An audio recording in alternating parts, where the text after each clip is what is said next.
The waiter placed the glass in front of me and asked if I'd like anything else. I said, "Just time if you have any." He smiled politely and walked off. I wrapped both hands around the base of the glass just to keep them from shaking. 10 minutes had passed since I sat down, but it felt like a month. The velvet armchairs, the low jazz, the clink of cutlery from the corner table, the scent of lavender oil mixed with overpriced coffee beans.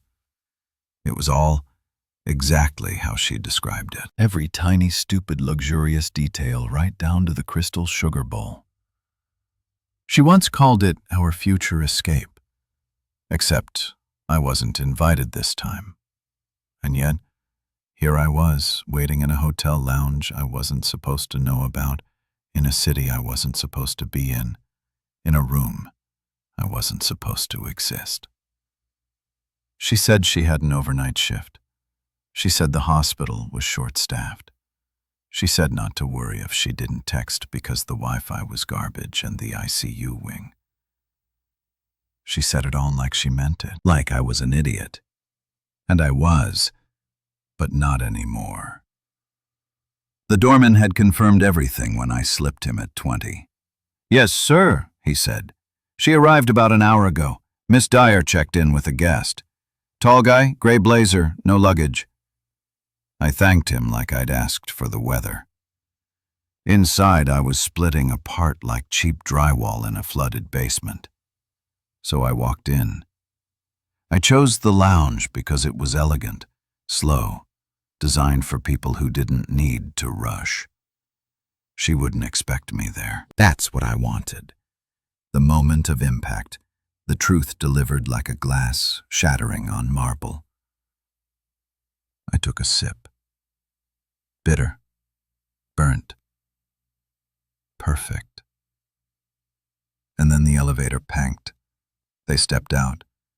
He had his hand on the small of her back. Her laugh was soft, confident, like someone who'd already forgotten the person she used to cry to. She didn't see me yet. She was scanning the room for a table. I sat still, didn't blink, didn't twitch. The moment her eyes landed on me, it was like watching a high-voltage line snap midair. Her legs stopped moving. Her hand, still looped through his arm, slowly dropped. She looked like someone had pressed pause on her entire body. Only her pupils were still working, darting over my face like they were searching for a trick. Her mercy, he noticed, whispered something to her. She didn't answer. I raised my glass. "Try the coffee," I said. "It's great for liars." And then slowly I stood up because there was so much more to say. But not here. Not yet. She didn't speak. Not at first. Not even when I stepped closer and pulled the empty chair out beside me, letting it scrape slowly across the polished floor like a warning bell. Her fingers tightened into the folds of her coat. Her lips parted, but no sound came out. He was still looking at me like I just interrupted a dinner reservation, his expression somewhere between confused and annoyed. I didn't sit. I just leaned in and looked at her. "Lana," I said, "you forgot to text. I see you wing with no Wi-Fi, right?" Her eyes blinked once, slowly, like she had to remind herself how to function. The man stepped in, standing half between us. He was younger than me, smoother, probably one of those types who calls everyone chief and makes 30-year-olds feel outdated. He raised a hand slightly, defensive but composed. "Sorry, can I help you with something?" I tilted my head. "You must be the conference." He frowned.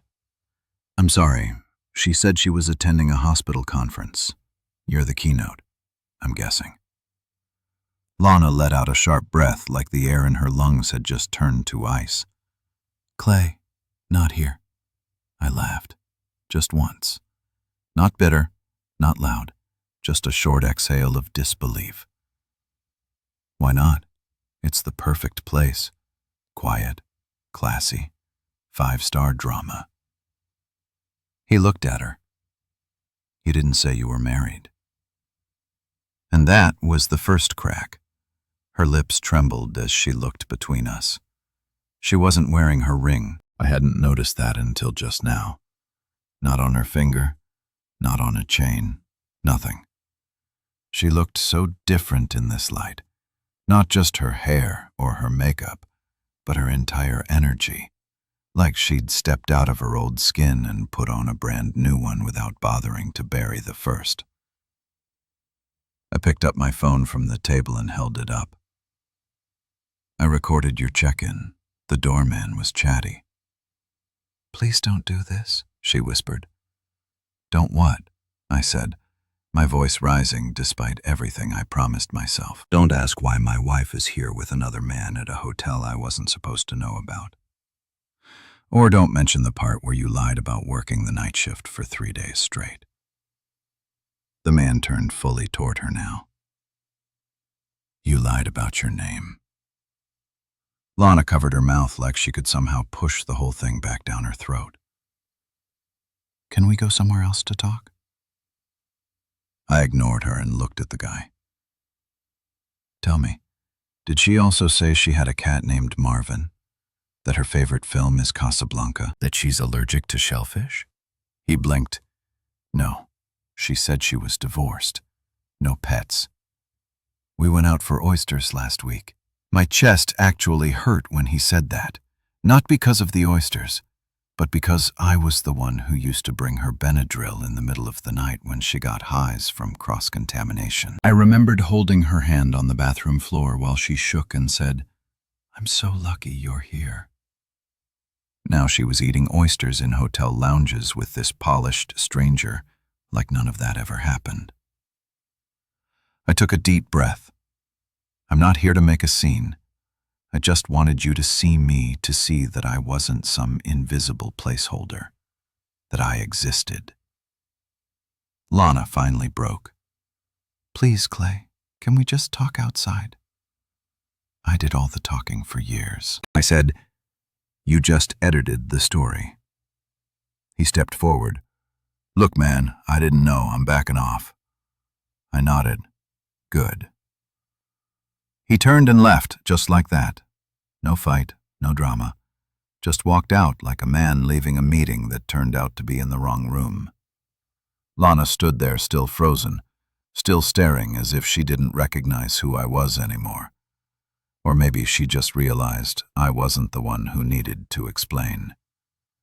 You know what hurts the most? I said, slowly backing away from the table. Not the lie, not the affair.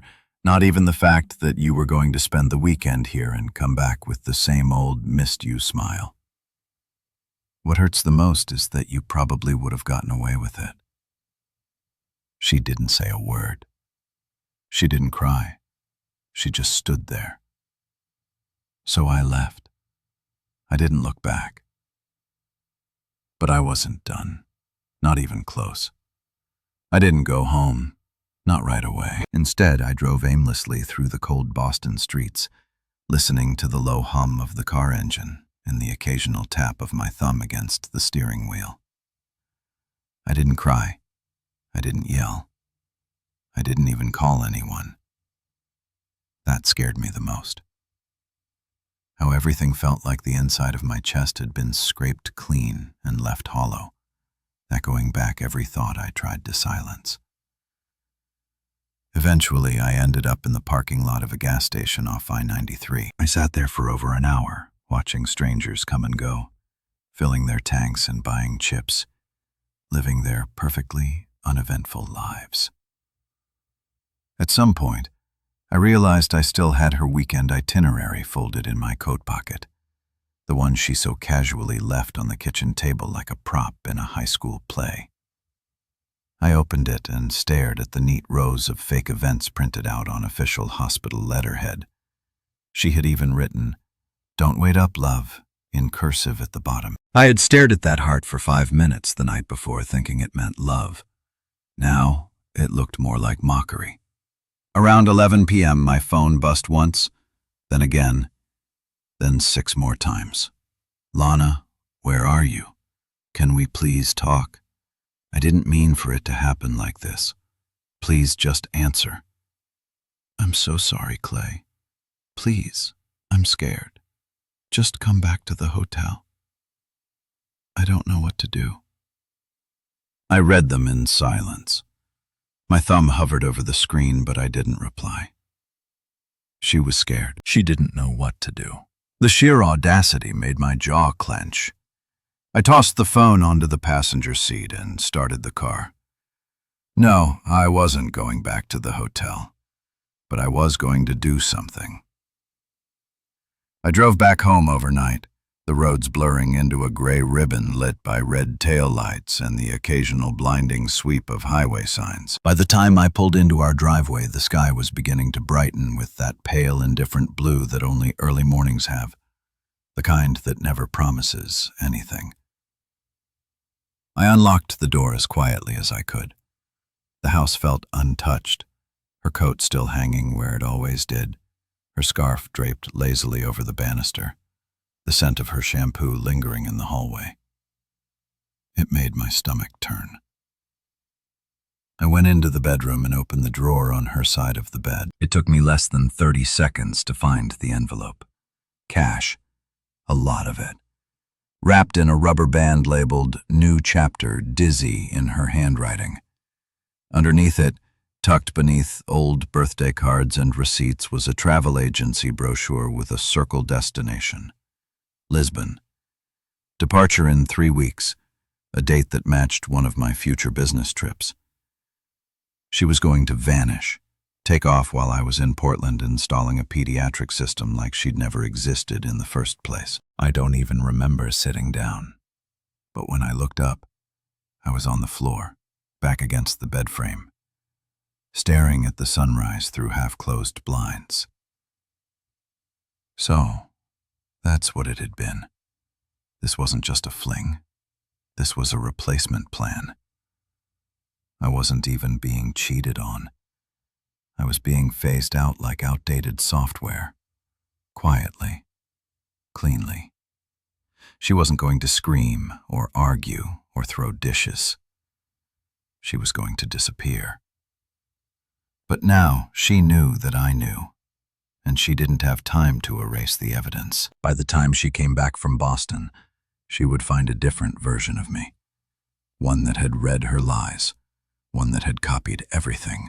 Text messages, receipts, the itinerary, the photos I took at the hotel. One that wasn't going to scream or beg or cry. One that was going to make sure she never saw it coming. She wanted clean. She was about to get surgical. The next 48 hours felt like a war with myself. One part of me wanted to disappear, just vanish like I never existed. Let her come home to a hollow house in the loud echo of her own lies. But the other part of me, the one that had been dismissed, lied to, and rewritten like some disposable chapter in her new narrative, that part was wide awake. That part wanted her to look at the truth and choke on it. Not through violence, not through rage, but with facts, with clarity, with everything she thought she had under control unraveling in real time. So I got to work. I opened a new email account. I created a Google Drive folder. I uploaded everything. Photos, timestamps, the audio clip from the hotel lobby. Yes, I'd recorded it. Paranoia finally paid off. The booking confirmations under her maiden name, a screen recording of her texts. I compiled it all into a timeline. I even titled it The Weekend. I didn't matter. Then I made copies of the Lisbon flight reservation and the envelope of cash and scanned the travel agency pamphlet. I wasn't looking to destroy her. I was looking to expose her. I wanted her to feel the weight of what she'd done, the way I had to feel it in the silence of our bedroom, and the ache behind my knees from sitting on the floor too long and the pause between each heartbeat when I tried to imagine life after her. And I knew when she'd return Sunday evening. Her flight back from Boston, which she claimed was part of the conference retreat, landed at 5:40 p.m. So I waited. I sat on the couch perfectly still, the house unnervingly clean. I'd folded laundry, straightened up the coffee table, even fluffed the throw pillows. It looked like a home. It didn't feel like one. At 6:12, the lock clicked. I didn't turn my head. I heard her sigh as she walked in. Her rolling suitcase hit the floor. Heels clacked against hardwood. She paused. "Clay?" she called out, like it was any normal day. I stayed silent. She walked in and froze the moment she saw me sitting there. My laptop was open on the coffee table. Her eyes darted to the screen. The Google Drive folder was open. The audio file was paused at the 18 mark, right after I'd said, "Try the coffee. It's great for liars." She blinked once, then again. "What this?" she asked. I didn't answer. I just gestured toward the chair across from me. She hesitated, then sat slowly like the floor might drop out beneath her at any second. "I thought you were in Portland." "I was supposed to be until your plans changed mine." She shifted in her seat. "Clay, please don't do this." "I spare me," I said quietly. "I know everything.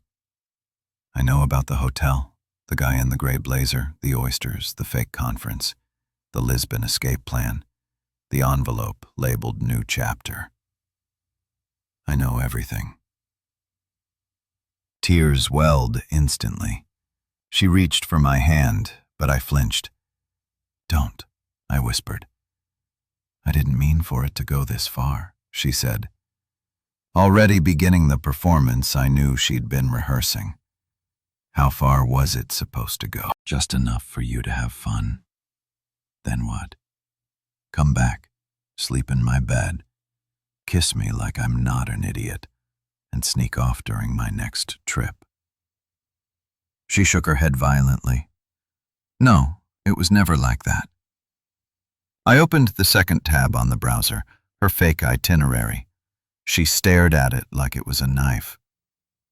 "Lana," I said, my voice soft, almost apologetic. "You planned to leave me." She didn't deny it. That silence confirmed everything. "I don't know who you are," I continued. "I used to think I did, but this version of you, the one who lies so cleanly, so quietly, I never saw her coming." Her voice broke. "I was scared. I didn't know how to tell you I wasn't happy. And yet you were happy enough to play house while building an exit. I just wanted something different," she whispered. "No," I said, leaning forward. "You wanted someone different. And now you've got him." She looked up. "What does that mean?" "It means I'm not going to fight you," I replied. "You don't have to hide anymore. I'm giving you what you were too cowardly to ask for." Her eyes filled with panic. "Wait, Clay, no, I didn't mean you did. You just never expected to get caught." I closed the laptop, stood up. She stood too. "Please, just let me explain. Let me fix this." "You can't fix what you spent months breaking." She followed me down the hallway. "Where are you going?" "To a place where I can breathe." I opened the door, and before I stepped outside, I looked back once. Not for her, but for closure. "I was never the one who left," I said. "You just walked away first. You just took longer to admit it." Then I shut the door behind me. Not loud, not angry, just final. I didn't go far. I didn't have to. Just 2 miles down the road sat a rundown roadside motel with flickering signage and rooms that smelled like bleach and distant arguments. It was perfect. Nobody would find me there. Least of all her. I checked in using a fake last name, not because I needed to, but because something inside me liked the feeling of not being me for a while. The guy at the desk didn't ask questions. I liked him for that. That first night, I didn't sleep.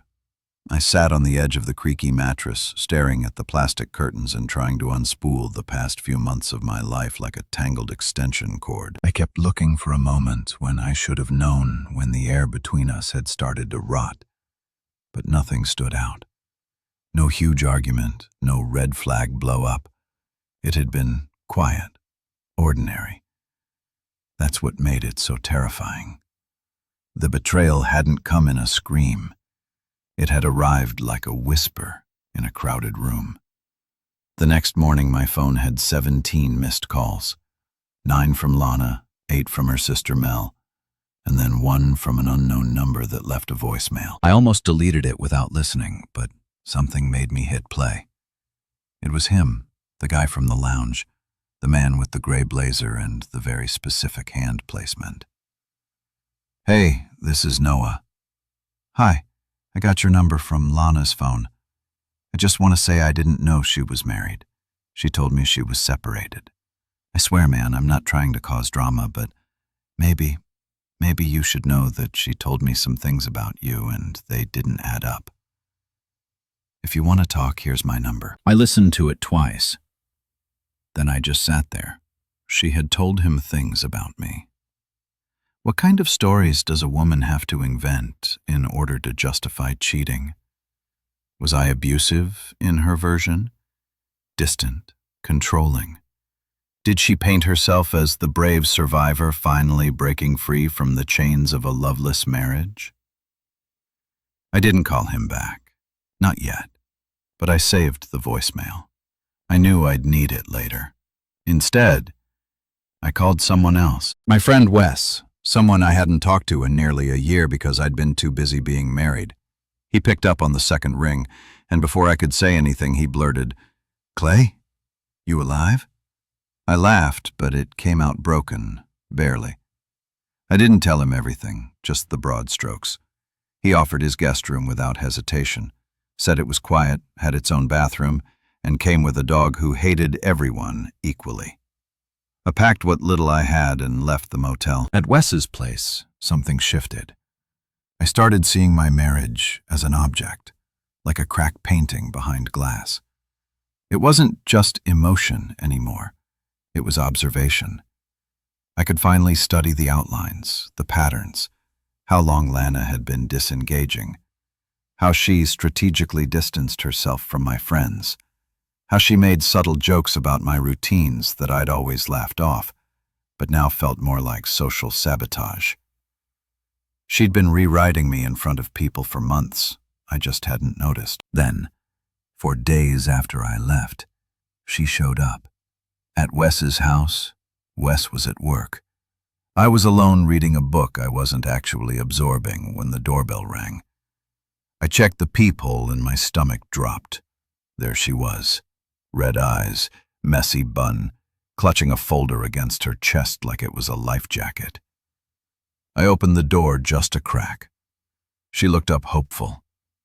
"Please, I just want to talk. I'm not here to yell." I hesitated, then opened it wider. 10 minutes. She stepped inside, scanning the room like it would reveal something about my state of mind. I didn't offer her a seat. She sat anyway. "I've been to the house twice." She said, "I thought you might be there." "I know," I replied. I changed the locks. That rattled her. She looked down at the folder and opened it slowly. "These are papers," she said. I talked to a lawyer. I didn't want it to go this way, but I know it has to. But before you do anything, I need to tell you something."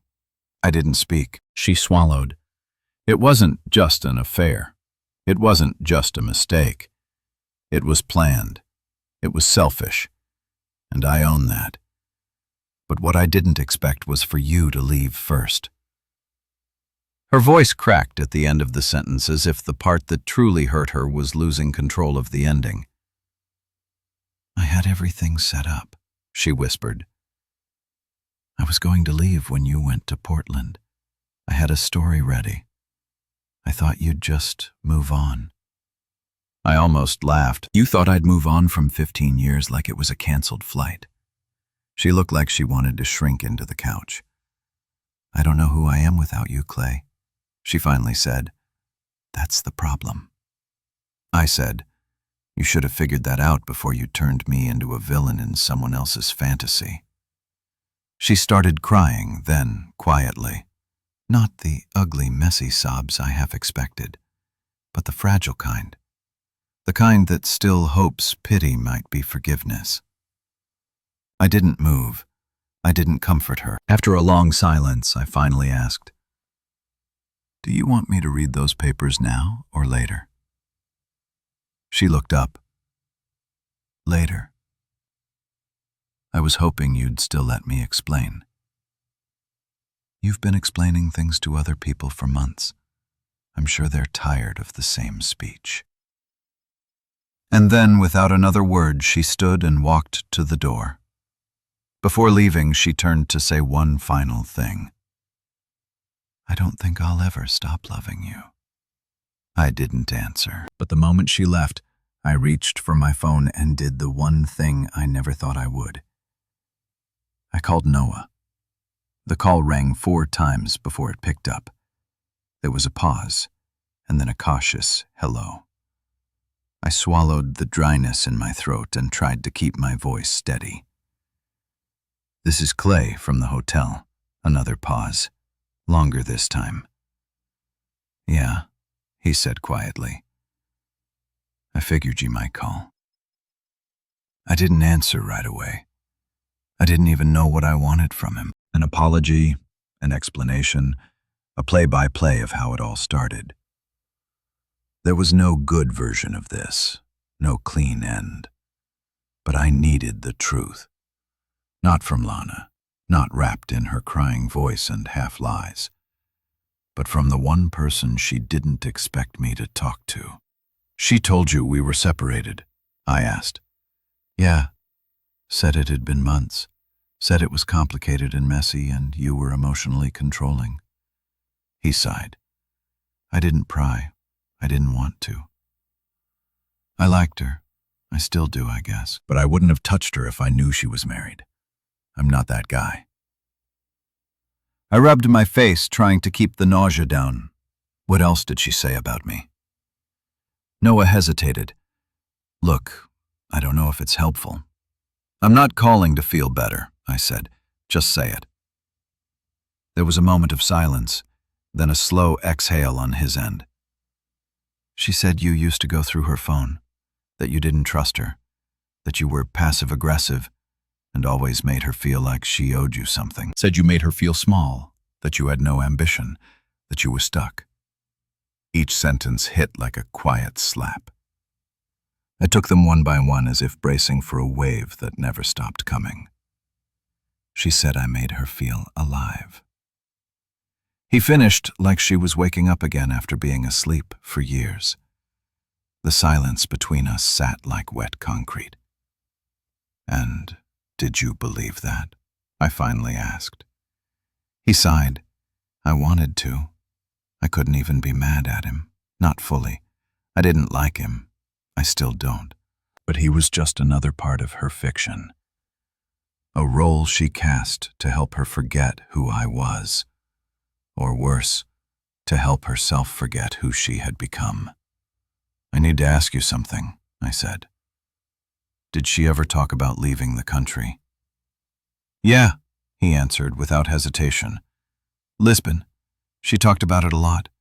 Said she wanted a full reset. Said she wanted to start over with someone who understood her.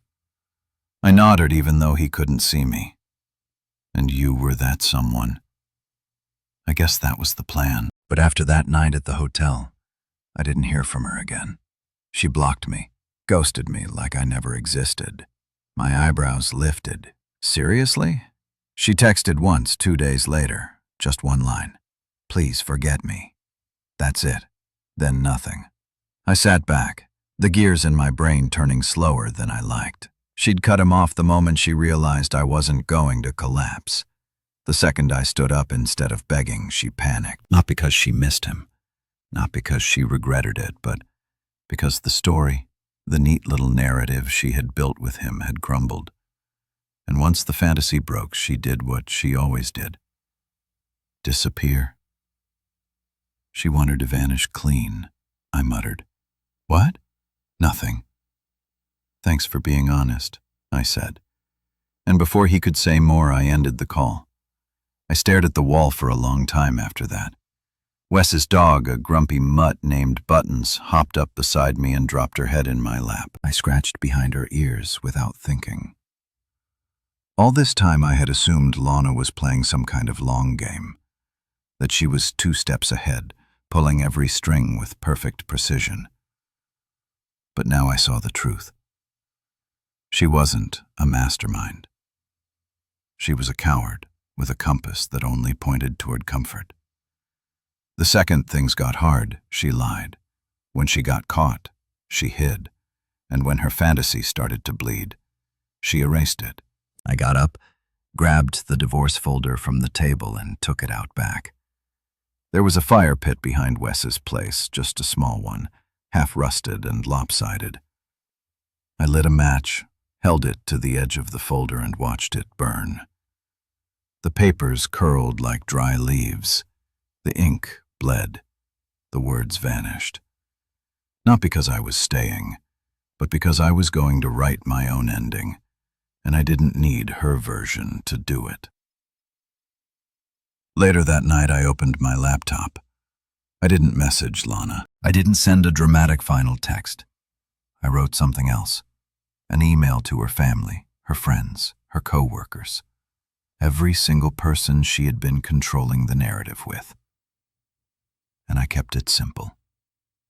Subject, the truth about Lana. In the body, I added the folder link. No commentary, no attack, no accusations. Just facts. Let them see what she never wanted anyone to see. Let them decide. And once I clicked send, I sat back and finally exhaled. The next morning started with silence, which was unusual.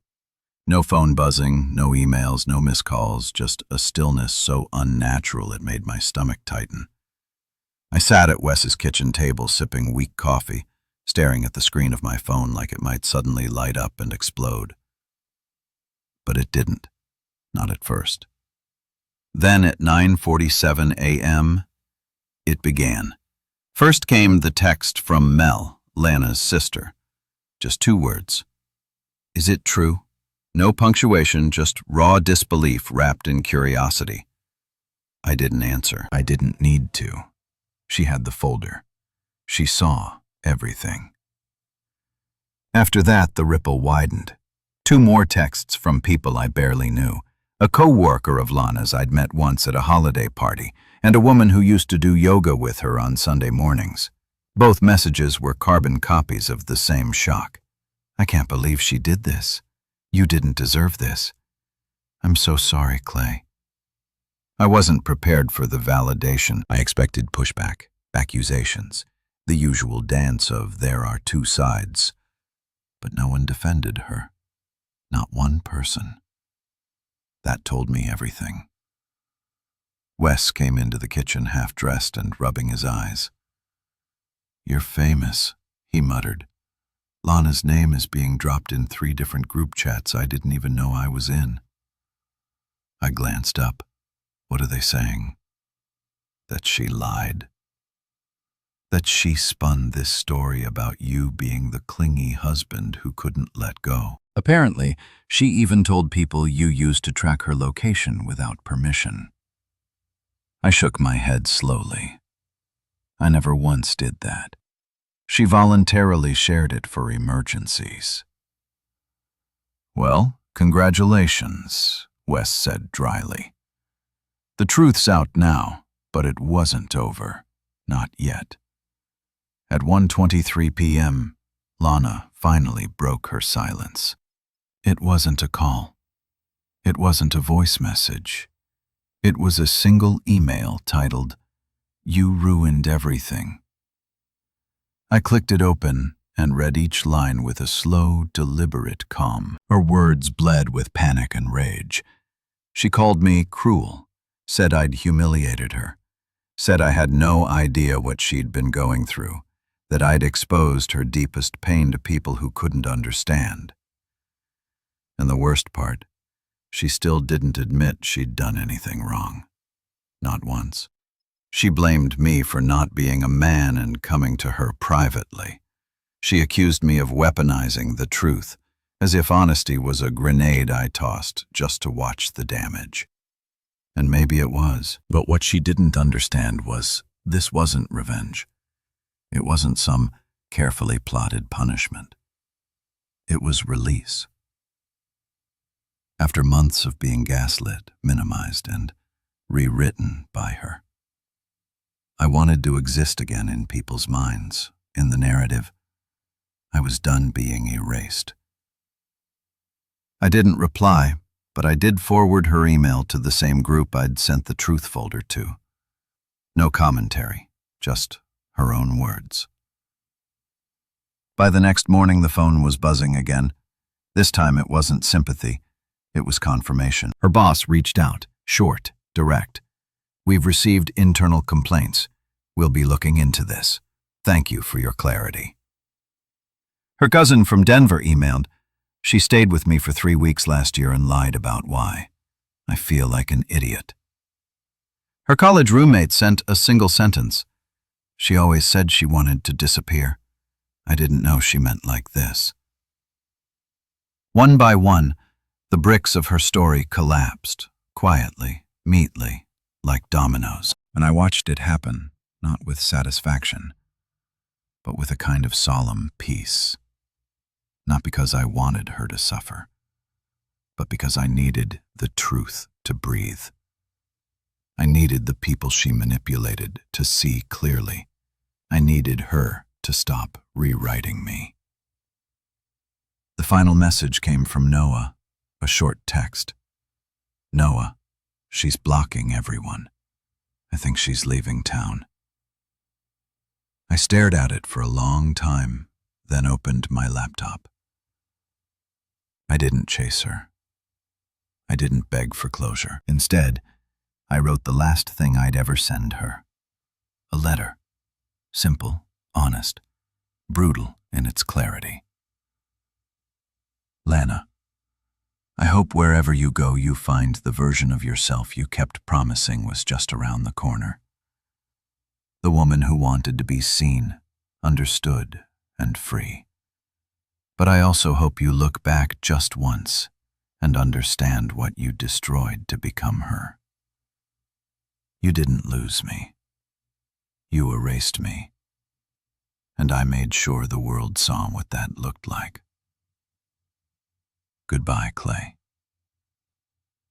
I hit send. And then for the first time in months, I turned off my phone and stepped outside. It was raining, light, but steady, cleansing, and I let it fall on my face like it was allowed to, like I was allowed to feel clean again. It took time, not a week, not a month, more like a slow unraveling of tightly wound threads. You don't just walk away from someone you built a life with and feel better the next day. There were mornings when I reached for a pillow that wasn't hers, only to remember why. Evenings when a song in the grocery store would knock the wind out of me. There was grief, but it was quieter than I expected. Not loud sobs, just a dull ache behind my ribs. The kind that flares up when you least expect it. But somewhere in the spaces between all of that, I started breathing again. I stayed at Wes's for 2 more weeks. During that time, I helped him renovate the spare room, took his grumpy dog Buttons for long walks, and relearned what silence could feel like when it wasn't laced with tension. I finally bought new clothes that didn't remind me of dinner parties or holiday photos. I even deleted the folder. The weekend, I didn't matter. Not out of denial, but because it had done its job. It had spoken for me when I didn't have the words. And now, I didn't need it anymore.